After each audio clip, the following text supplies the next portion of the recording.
ජොන්රා එකට ඔය කියන විදිහේ ටියුනින් එකක් අවශ්‍යයි කියලා මම පෞද්ගලිකව විශ්වාස කරන නිසා. කම්ප්‍රෙෂන් කියන එක හැම ප්ලගින් එකකටම ඇඩ් කරන්න ඕනද? උත්තරේ නෑ.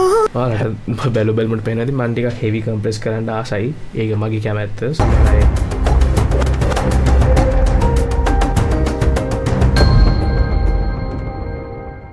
අද මම කරන්නේ ටිකක් පොඩි වීඩියෝ එකක්. අපි කලින් දවසේ කතා කරා ෆියෝනා සින්දුයි කොහොමද මික්සින් සෙෂන් එක සිද්ධ වුනේ කියලා. මම අද කතා කරනවා ඒකේ වෝකල් එක ප්‍රොසෙස් කරේ කොහොමද කියලා වෝකල් එක සම්බන්ධව විතරක්. එතකොට මේ තියෙන්නේ මම මේකේ රෙකෝඩ් කරපු පිළිවෙල සම්බන්ධව හිතන්න එපා වැඩිය. නමුත් මේ තියෙන්නේ මම රෙකෝඩ් කරගත්ත වෝකල්ස් ටික. එතකොට මේ ට්‍රැක් එක පාවිච්චි කරලා ওই ට්‍රැක් එක උඩින්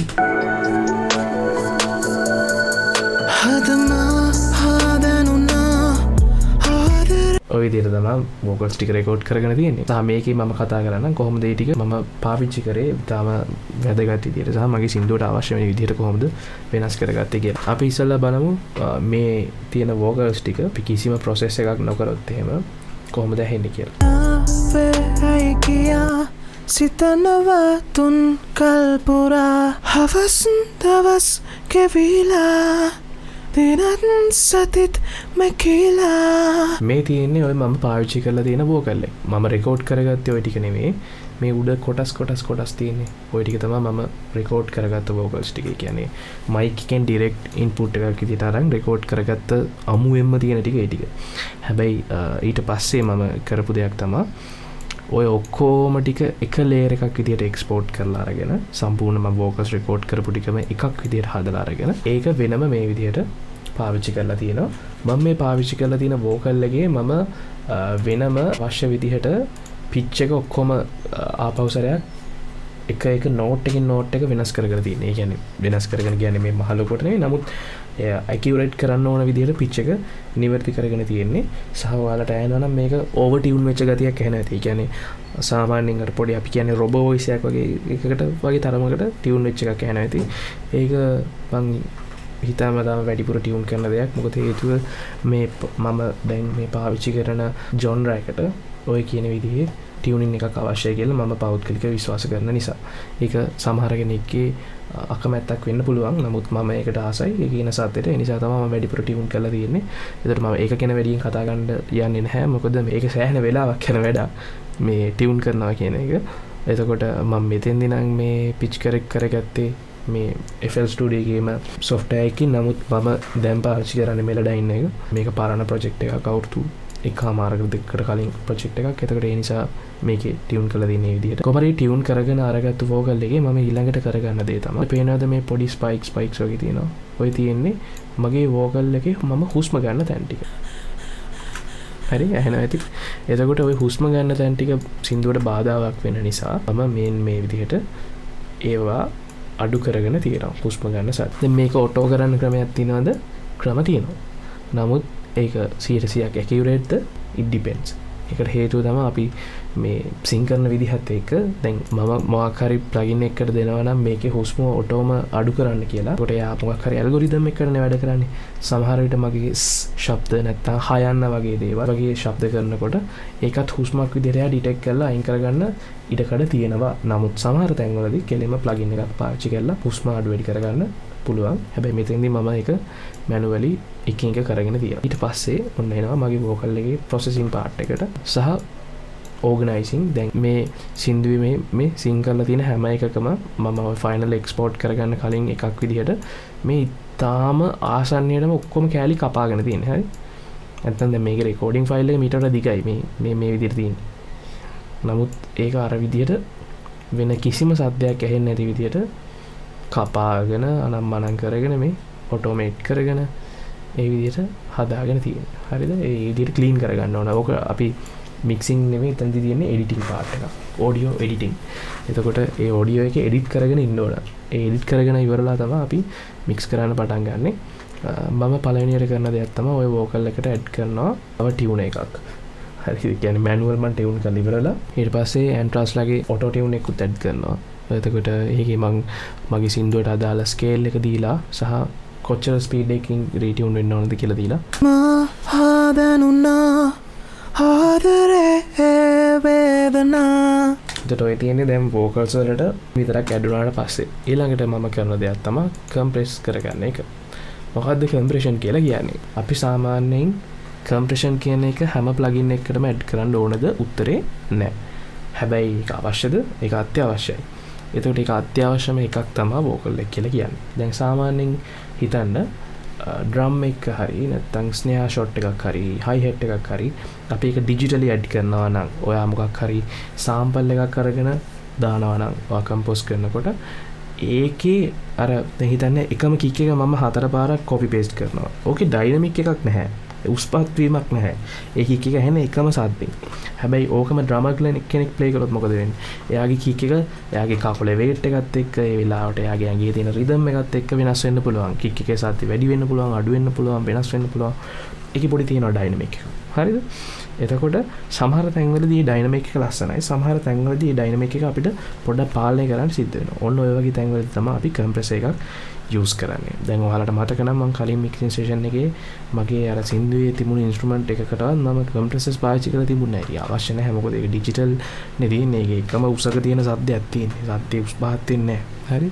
ඒ නිසා කම්ප්‍රෙසර් එකක් දාන්න අවශ්‍ය නැහැ. දැන් මෙතෙන්දී මම මේ ෆැබ්ලාගේ කම්ප්‍රෙසර් එක පාවිච්චි කරන හේතුව තමයි දැන් වෝකල්ස් අපි සිං කරනකොට මම ලෝ එකක් සිං කරනකොට යටින් සිං වෙන්නේ සහ හයි එකක් සිං වෙනකොට උඩින් සිං වෙනවා. ඒකට මට ලොකු පරිශ්‍රමයක් දරන්න සිද්ධ වෙනවා. ඇයි පරිශ්‍රමයක් දරන්න සිද්ධ වෙන්නේ? කම්පන සංඛ්‍යාත වලට තමයි අපි කියන්නේ ෆ්‍රීකවෙන්සිස් කියලා. හරිද? එතකොට ලෝ එකක් මගේ කටින් පිට වෙනකොට ඊටාව පොඩි කම්පන සංඛ්‍යාතයක් ඉන්නේ. අපි හිතමු 100 150 75. එතකොට ඒකේ අදහස තමයි තප්පරයට මගේ උකුල ඇතුලේ තියෙන තන්තු 75 පාරක් 100 පාරක් කම්පණය වෙන්න ඕන. හැබැයි හයි එකක් අපි නිකන් 5000ක 4000කට වගේ ලොකු ෆ්‍රීකවෙන්සි ප්‍රමාණයකට යනවා. එතකොට 5000ක් මම චලනය කරන්න එපා තප්පරයකට. තප්පරයකදී ෆ්‍රීකවෙන්සිස් එක ෆ්‍රීකවෙන්සි ඒ ෆ්‍රීකවෙන්සි එක හදන්න 5000 වතාවක් මේ ඇතුලේ තියෙන ස්වර තන්තු චලනය කරවන්න ඕන. එතකොට මට ඒකට ලොකු වෙහෙසක් දරන්න සිද්ධ වෙනවා. ඒක නිසා තමයි අපි සද්දේ වෙලාවට හයියෙන් පිට වෙන්නේ සහ අපිට ලෝ සිං කරනවට වඩා හයි සිං කරන්න අමාරු වෙන්නේ. හරිද? එතකොට අන්න ඒ මගේ වැය වෙන ශක්තියත් එක්ක සිද්ධ වෙන තව සංසිද්ධියක් තමයි මගේ කටහඬේ සද්දේ අඩුවෙන් සහ වැඩියෙන් ඇහෙනවා සිං කරද්දී. මම ලෝ සිං කරද්දී හිමීට ඇහෙන්නේ. මම හයි සිං කරද්දී ගොඩක් හයියෙන් ඇහෙනවා. එතකොට ඕක කැතයිනි සින්දුවක එක තැනක එක සද්දකින් තව තැනක ලොකු සද්දකින් වගේ ඇහෙන එක. හරි? එතකොට ඒ දෙකම බැලන්ස් කරගන්න තමයි අපි කම්ප්‍රෙසර් එකක් පාවිච්චි කරන්නේ. අඩුවෙන් තියෙන සද්ද වැඩි කරගන්නත්, වැඩියෙන් තියෙන සද්ද අඩු කරගන්නත් ඔන්න ඕක මැද තැනකට ගන්න තමයි කම්ප්‍රෙසර් එකක් අපි පාවිච්චි කරන්නේ. එතකොට මේ තියෙන්නේ ওই විදිහට පාවිච්චි කරගත්ත කම්ප්‍රෙසර් එක. කම්ප්‍රෙසර් එක ඇඩ් කරන්න කලින් සහ පස්සේ අපි චුට්ටක් බලමු. Fiona, dannavado raviva mangoe kanu helpura avida vida mangdura ait nahave Fiona ඔයාලට බැලු බැලමුට පේනවාද මම ටිකක් හෙවි කම්ප්‍රෙස් කරන්න ආසයි. ඒක මගේ කැමැත්ත. සමහර අය ඒකට කැමති නැහැ. නමුත් මම හෙවි කම්ප්‍රෙස් කරන්න ආස නිසා තමයි මේ විදිහට කම්ප්‍රෙස් කරලා තියෙන්නේ. එතකොට ඔන්න ඔය තියෙන කම්ප්‍රෙෂන් එක දැම්මට පස්සේ අර මගේ තිබුණු මේ වෝකල් ඩයිනමික් එක නෑ නෙමෙයි. නමුත් ඒක මට ස්මූත් විදිහට හදාගන්න පුළුවන් ගොඩාක් ඉහළ පහළ යන්නේ නැතුව සාමාන්‍ය මට්ටමින් ඉහළ පහළ යවා ගන්න. හරිද? ඒකට අපි පාවිච්චි කරනවා රේෂියෝ කියලා එකක්. ඒ කම්ප්‍රෙසර් එකේ තියෙන අපි ඒක වෙන දවසක කතා කරමු. ඇයි රේෂියෝ එක වැදගත් වෙන්නේ කියලා කම්ප්‍රෙසර් එක. ඊට පස්සේ මම පාවිච්චි කරනවා මගේ EQ එක. මේ තියෙන්නේ මම පාවිච්චි කරලා තියෙන EQ එක මම පෞද්ගලිකව මගේ වොයිස් එක දාන්න නිසා මම දන්නවා මගේ මේ මිඩ්ස් වල පොඩි කේස් එකක් තියෙනවා වොයිස් එකේ. එතකොට මම මේ මිඩ්ස් ටික චුට්ටක් කපාගෙන තියෙනවා. සහ ඊට අමතරව ලෝ මිඩ්ස් චුට්ටක් කපාගෙන තියෙනවා. සහ අර මිඩ්ස් වලින් අඩු වෙච්ච ටික පුරවන්න හයිස් වල පොඩි වැඩි කිරීමක් සිද්ධ කරලා තියෙනවා. මේ තියෙන්නේ without EQ. Fiona, dannavado raviva mangoe kanu helpura මේ තියෙන්නේ with EQ. Fiona, dannavado raviva mangoe kanu helpura avida vida mangdura ඊට අමතරව ඊට පස්සේ මම ඇඩ් කරගෙන තියෙනවා මල්ටි බෑන්ඩ් කම්ප්‍රෙසර් එකක්. මේක කරන්නේ අර අපි කම්ප්‍රෙසර් එක දාපුවාම සම්පූර්ණයෙන්ම වෝකල් එක කම්ප්‍රෙස් කරනවා වෙනුවට මම චුට්ටක් මට අවශ්‍ය ෆ්‍රීකවෙන්සිස් ප්‍රමාණයක් විතරක් කම්ප්‍රෙස් කරගන්නවා. දැන් ඔයාලට දකින්න ඇති මේ ලොකු ස්පයික් එකක් යනවා මගේ මේ ලෝ මිඩ්ස් වල ඒ කොටස මට අනවශ්‍යයි කියලා හිතෙනවා. ඒ නිසා තමයි මම මල්ටි බෑන්ඩ් එකක් ඇඩ් කරගන්නේ. එතකොට එයාට මට මේ කොටස කතා ගන්න. ඕක ගොඩක් පැහෙනවා වර්ස් එකේ. මන්න බලන් උන්නමං අතුතේ යන්න සදානෙන් දෙන්න ඔබව මුදන්න.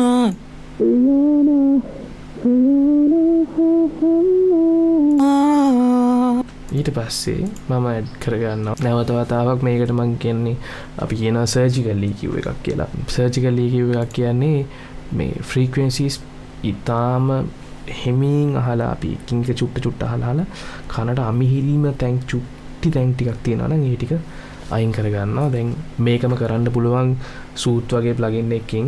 සූට් ප්ලගින් එකකින් කරන්නේත් ඔය ගොඩාක් අමිහිරීව තියෙන නැත්තම් ඊටාම විශාල වශයෙන් ස්පයික් වෙන ෆ්‍රීකවෙන්සි තියෙනවා නම් ඒව අඩු කරන එක.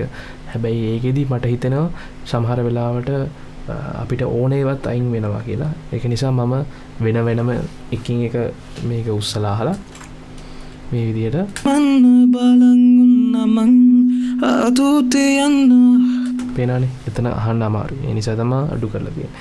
ඒ වගේ මට අනවශ්‍ය ඒවා ටික අයින් කරගෙන තියෙනවා. සහ ඊට පස්සේ මම පාවිච්චි කරනවා සෙකන්ඩ් කම්ප්‍රෙසර් එකක්. දෙවෙනි වතාවටත් කම්ප්‍රෙස් කරනවා. බලන් උන්නමං අතුතේ යන්න ඔප්ෂනල් හරි. නමුත් මම කම්ප්‍රෙස් කරනවා. ඊට අමතරව ඩීසර් එකක් ඇඩ් කරලා තියෙනවා. ඒකේ කරන්නේ මගේ කටෙන් එන S. දැන් මේක මම මයික් එකට මේ විදිහට කරොත් ඔක කනට අමාරුයි. හරි. ඒ කනට අමාරු ශබ්දය අයින් කරගන්න මම ඩීසර් එකක් පාවිච්චි කරනවා. ෆියෝනා සඳලු අපි සා කියන සඳලු තලයෙන් වචනේ බලමු. ෆියෝනා සඳලු පේනද? අනේ කොටස තමයි කැපිලා ඉන්නේ. ෆියෝනා ඔය විදිහට S ශබ්දය අයින් කරගන්නවා. ඊට පස්සේ තව මම මේකට ඇඩ් කරලා තියෙනවා පොඩි හාමනික් එක්සයිට් එකක්, සැටියුරේෂන් එකක් කියනවා. ඒකඳු ඉලා මහෆා ඒ කියන්නේ මගේ වෝකල් එකට තව වෙන පිටින් තව පොඩි ෆ්‍රීකවෙන්සිස් ටිකක් ඇඩ් කරගන්න මේ වැඩේ කරනවා. ඊට පස්සේ ඇඩ් කරලා තියෙනවා ක්ලැරිටි එක හදාගන්න අවශ්‍ය ප්ලගින් එකක් චුට්ටක් වෝකල් එකට.